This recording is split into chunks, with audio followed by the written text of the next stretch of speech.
What is happening, everyone? My name is Phil with Think Make Do, and welcome back to our dust collection project, part 2. And we are upgrading today our stage 1 dust collection system with all the parts that you see right here to make this a stage 2. Now, I'm making these words up. This is just really an improvement to what we already have. And if you don't recall or haven't seen the first episode, we installed a Central Machinery 2 horsepower dust collector I found on Craigslist for $100 and mounted it to my wall. Made our own custom piping for all of my stations that you're seeing here against this wall. And there are a couple drawbacks to just a cheapo dust collection system. One, you have a bag catch collector at the bottom here that you have to replace. And it uses this crappy clip thing here. You take this out, you dump it out, you have to put it back in the sleeve and then tighten it again. It's kind of a pain in the butt if you're doing this semi-regularly, which we are. And then you have a bag filter, which I think is not the best. I guess the smaller particulate that I guess most people will say is harmful for your lungs will get through that bag filter. Now this will catch a lot, and it's certainly better than having nothing, but it's not, I guess, regular air room quality. So what are we doing? We are installing all of these awesome pieces right here. Now we'll start here with this first. This is a Oneida Super Duty, Super Dust Deputy, and this is a Cyclone collector. So there is a mini Cyclone here, right? And it helps to separate the large chunks that fall into this bag from the air and dust mixture that goes into the bag and then out. But this thing does a much better job, and so more wood chips and particulate is going to filter down this collector into this, whatever we attach to this first, before it sends the air on to its next destination. So we have the dust collector. It's going to go to this blue bin, and then it's going to exit into this filter, which is then going to be powered by suction for this filter, or this motor. And then we're going to get to the star of our show, which is this. This is single-handedly the most expensive piece of equipment as part of our collection system, and this is a Wynn Environmental Merv 15 air filter, and it's about 19 inches in diameter across, which is the perfect fitment to go onto that thing. So this is, I think from an industry standpoint, Merv 15 is one of the best, 97 or some percentile, I guess, capture of particles 1 to 1 or 1 to 3 micron in size. Somebody can put in the comments if I'm wrong. I'm sure there are people out there who will love to do that. But that's the basics of our improvements. I think the first thing I need to do is disassemble what I've currently made and start to figure out what the reconfiguration of piping is going to be, as well as the setup along the wall to make this possible. So let's get started.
let's take a break here and explain where we're at with this system. So I have moved the entire system up about 12 inches, and that is so I can flip the motor upside down. I remounted it on the cleats, and now this Y splitter is going to go to the dust collector. So the dust coming from a tool is going to go through this system. It's going to come to here. I'm going to have a flexible tube connect to the Super Dust Deputy, the Oneida Super Dust Deputy. That's going to separate the dust into my catch can. The rest of the air is going to go up through the motor and across.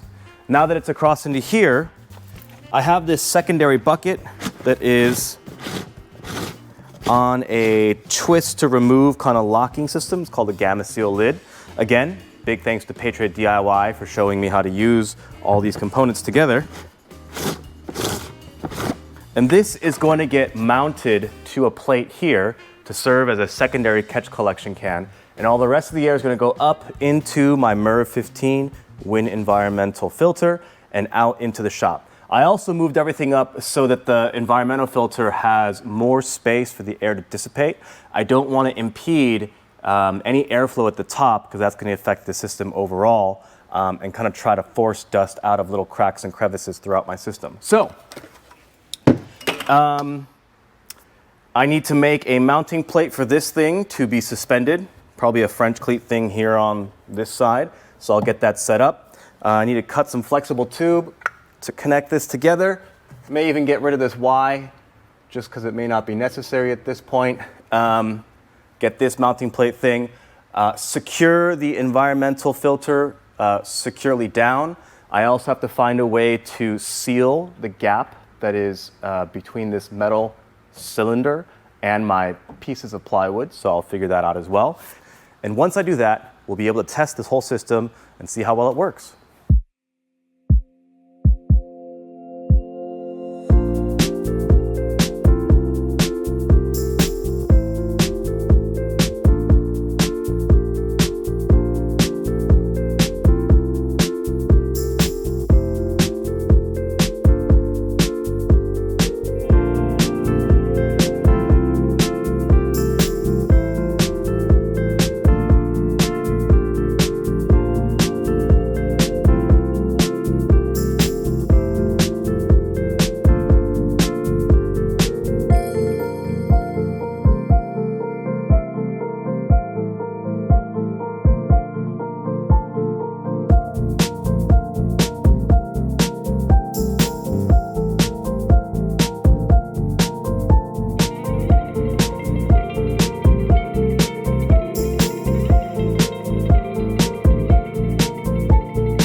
we are back, and clearly this is not what I intended to build, but I wanted to get this thing running tonight to test it. And so what I ended up doing was I put the catch can that's supposed to go here, and since I don't have a collection container because that's too small, I put the bag filter back on here so I could at least get the system running. Now, this thing should work. Okay. The thing is, do I have any material to, oh yeah, I got plenty. There's just so much crap in the way that it might be hard to show, but let me try and clean up here a little bit. For those of you that get anxiety looking at my workspace, trust me, this drives me nuts too, but until this is all finished and I have a couple projects done, I can't really get this full workspace tidied up efficiently. So please, just bear with me. Okay. And what I'm gonna do is I'll turn the system on and at least we'll get suction from the 2-inch hose, even though that's not that great. But we'll at least be able to see. So the point of this is this Cyclone connector, the Super Dust Deputy by Oneida, this should collect most of the wood chips. And what ends up in here should just be a trace amount of particulate. So let's see if all that theory is true.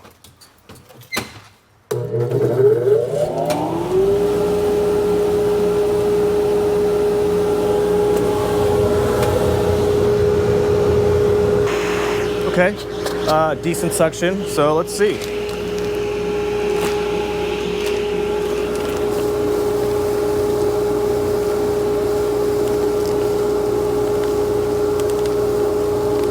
So far, so good. Barely anything's making it into this bag. Look at that. Oop.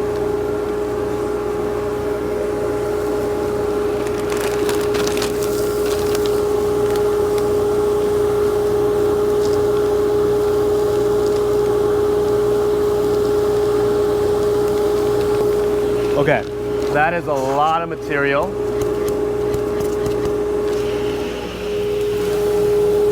So let's shut this down.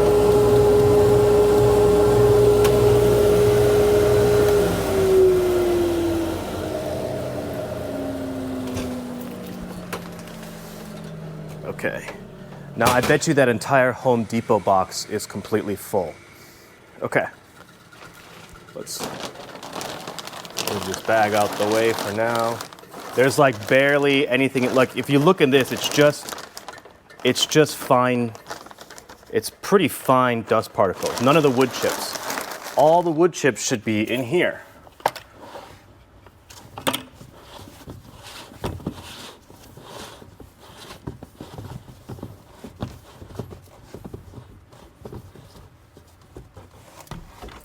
Oh yeah. You see that? That worked really well. I'm actually really happy about that. Okay. Man,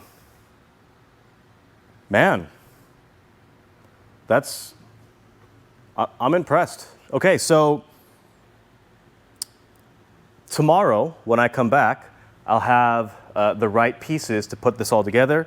I'll retest it, and then I'm going to caulk with a sealant all the connections so that I get an airtight seal to preserve as much of the vacuum suction as possible. And then, yeah, I think this will be complete. I'm really happy with this. This is freaking awesome. I just want to vacuum. Anyways, I'll be right back. All right, what's happening, everyone? We are back. It is not exactly the next day, but a couple days later, and that's because I had to wait for some parts to come in so I could finish filming off this video. Now, what I didn't realize are all the different connectors I would need to get my final, I guess, setup taken care of. So let me show you what I went and bought. So, you know, the biggest issue with these types of dust collection systems is that the 4-inch sewer and drain pipe, the actual diameter is slightly larger than the 4-inch diameter dust collection hose fittings. I don't know why. I think it's like an industry thing. Someone just started with 4-inch outer diameter. Another industry started with a 4-inch inner diameter. and now they don't exactly fit. So I need to go and get a whole bunch of these adapter plates, right? So as you can see, this is kind of like a final setup of one of these dust collection systems. You have your adapter plate, then you have a rubber gasket, you have your blast gate, and then whatever you're connecting to it at the bottom, right? In this case, a 2.5-inch hole or 2.5-inch hose. That's not going to be what we use across the board. Over here, I'm going to use kind of a large dust collector to take care of this smoke absorption thing, pretty much take over its duties. So I'm going to keep the 4-inch hose. On the top here, it's going to extend over to my swing arm, right? So that's still a TBD. And then over here, I have a bunch of mounts that I want to connect a free kind of 20-foot hose. You'll see down there. I bought something for that. I need something to connect this big barrel that we bought. This is a 55-gallon drum. It used to be a food safe container. It has a nice locking seal, which means it won't let the dust out. It'll maintain the suction. And that I actually found for $25 on Facebook Marketplace, which is awesome because this stuff normally costs like $100 minimum for a barrel. If you can, buy stuff used. Your dust collection cans really are not that important. They just have to work. So anyway, I got a bunch of those. I have a ton of these flexible 4-inch to 4-inch hose cuffs, dust control flex cuffs. These are PowerTech products. I've got 8 of them just in case. Good thing about Amazon, you can return a bunch of this stuff if you don't use it. Some flexible clamps in case I need it. Some of these 4-inch tapered cones so I can connect my barrel, right? And then I have this 3-way, 3-in-1 kind of port. So this is the plan. So right now I've got this single hose, right? Well, I want to actually split this off. So one of them will go up to my main system. The other is going to come out and act as, I don't know what you call it, like a free port for this 20-foot vacuum. And the other one is going to be used to wrap around and go to the outside, right? So I am going to have one port come out on this side of the wall, and that way I can take my 20-foot hose and potentially clean up outside, maybe get around this area. It'll just be like an easy access thing. And I figured the cost of a 2-to-1 splitter is the same cost essentially as a 3-to-1 splitter. So I might as well have the option here as well. What I can also do is use this splitter with my floor sweep. And I think at this point my floor sweep is going to be somewhere down here. Initially I had planned for it to go all the way over there, but I think the reality is sweeping up this area is a little bit easier. So, you know, it'll be like, not exactly in that spot, but somewhere there. And so the hose has to come out here. And that's because we do a lot of car work, or we just get really messy in this area, and I can sweep everything over to Mya. So let's stop talking, disassemble kind of parts of what we've made here, and get to finishing off this episode. I'm excited. Let's go.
I think that wraps up the end of our, I guess, part 2 video.